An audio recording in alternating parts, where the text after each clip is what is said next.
반갑습니다. 차신성입니다. 오랜만에 인사를 드리는 것 같아요.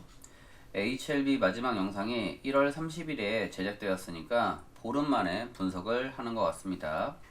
최근에는 제가 병원 신세를 지게 되어 영상 업로드가 늦은 점 양해 부탁드립니다. 오늘 분석하는 HLB 영상은 1부와 2부로 나눠질 예정이며 1부 영상은 누구나 시청이 가능하며 2부 영상은 멤버십 회원들에게만 제공하는 영상으로 만들어질 계획입니다. 멤버십 회원 가입은 커피값 한 잔 정도의 금액으로 구성되어 있으며 한 달 정도 HLB 정보를 마음껏 받아보실 수 있습니다. 저는 대한민국에서 HLB를 가장 설득력 있고 직관적으로 분석하는 유튜버로 자리매김하는 중입니다. 특히나 카더라 통신을 통해서 잘못된 정보를 제공하거나 말을 바꾸는 등 비열한 유튜버가 되지 않기 위해 양질의 정보를 제공할 것을 약속드립니다. 본격적으로 HLB 주가 분석을 시작하겠습니다. 2월 8일 HLB 종가는 72,800원에 장을 마감했습니다. 이번 주에는 기분 좋은 연속된 양봉을 보이다가 음봉 하나가 딱 떨어지니 아쉬운 마음입니다. 특히나 설 연휴 전날 기분 나쁜 음봉을 맞이하니 깔끔하진 않은 것 같습니다. 차라리 장대 양봉 이런 거 하나 만들어줬으면 기분 좋게 부모님과 조카들에게 용돈도 팍팍 전달할 수 있었는데 아쉽습니다. 그래도 HLB가 3만원에서 7만원까지 올라온 게 어딥니까?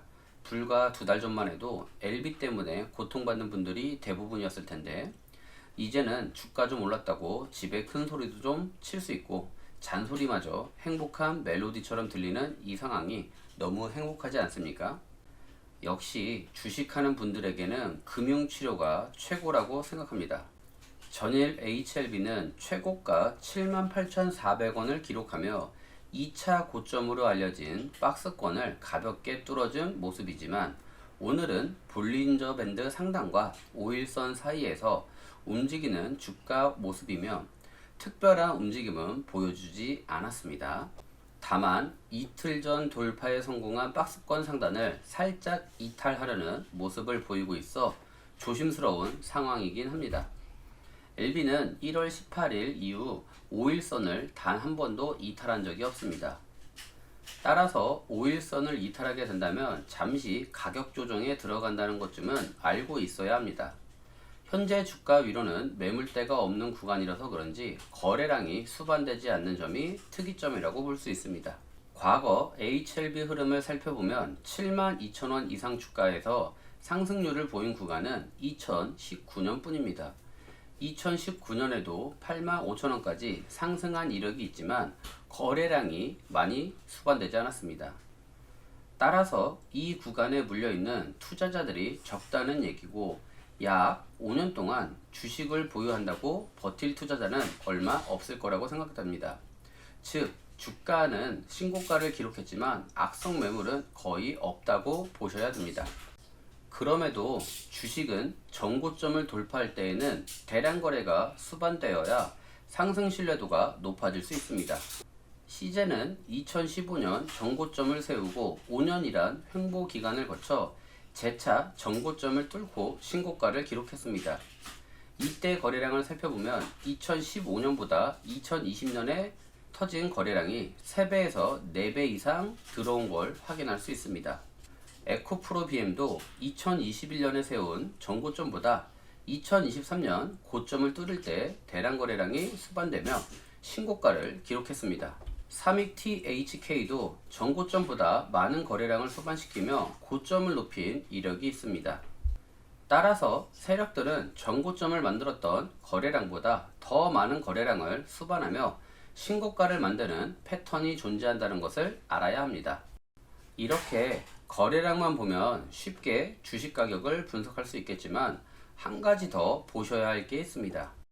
시젠과 에코프로 BM에서는 대량 거래와 함께 고점을 한 번에 돌파하는 패턴이 나왔고 삼익THK는 고점에 다다랐을 때쯤 매주봉을 한 번 띄우며 대량의 거래량을 수반했습니다. 그리고 가격 조정을 거치고 신고가를 기록했습니다. 즉 매물대를 한 번에 돌파하느냐 아니면 매집봉을 수반하면서 차트를 재차 만들고 돌파하느냐의 차이로 보시면 됩니다. 이러한 차트 패턴을 살펴볼 때 세력들은 전고점을 돌파하기 위해 고점을 한 번에 뚫는 패턴과 매집봉과 함께 가격 조정을 거쳐 돌파하는 경우가 있다는 것을 알고 있어야 합니다. LB 세력은 어떤 패턴을 하고 있는지 확인해 보겠습니다. 일단 LB는 전고점 부근에서 대량 거래가 수반되지 않았고 현재는 고점까지 도달하지 않았기 때문에 미래의 거래량을 예측하기도 힘든 상황입니다. 또한 삼익 THK처럼 상승 직전에 대량 거래를 수반하며 L도석이 출현하지 않아 앞서 알아본 두 가지 패턴과는 다른 모습인 걸 확인할 수 있습니다. 그럼 이런 차트는 어떻게 해석해야 될까요? 고민이 많으실 거라 생각합니다. 하지만 차진선과 함께라면 어렵게 생각하실 필요 없습니다. 고점을 뚫을 때 대량 거래가 수반되는 건 고점을 돌파하면서 매도세가 출현하기 때문인데요. 이 물량을 다 받아 먹으면서까지 상승세가 나올 때 대량 거래가 출현하고 신고가를 기록하는 겁니다. 그럼 LB는 고점에서 대량 거래가 수반되지 않았기 때문에 어느 구간에서 대량 거래를 수반했는지 살펴보겠습니다. LB는 627 사태와 216 사태가 일어난 하락 구간에서 대량 거래를 수반하였습니다. 왜 이곳에서 급락과 함께 대량 거래가 출현했는지 한번 생각해 봅시다. 세력은 시세 차익을 남기기 위해서 긴 시간 동안 HLB 주식을 아무도 모르게 은밀하게 주식을 매수했을 텐데 기업의 가치가 떨어지는 악재가 나왔다고 저가에 주식을 던지는 게 상식적으로 말이 되지 않습니다.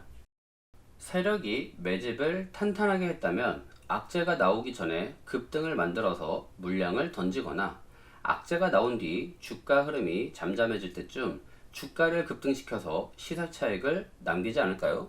그래서 제가 생각하는 HLB의 저점 대량 거래량은 세력이 물량을 던지기보다는 악재에 반응하는 개인들 물량을 세력이 받아갔다고 생각합니다. 보유하고 있는 주식 가격이 하락하면 개인은 버티지 못하고 공포의 손절을 할 수밖에 없습니다. HLB는 저점에서 물량을 대량으로 매집했고 고점에서 대량 거래가 터지지 않았기 때문에 세력들의 차익 실현 물량이 나오지 않은 것으로 추정할 수 있습니다.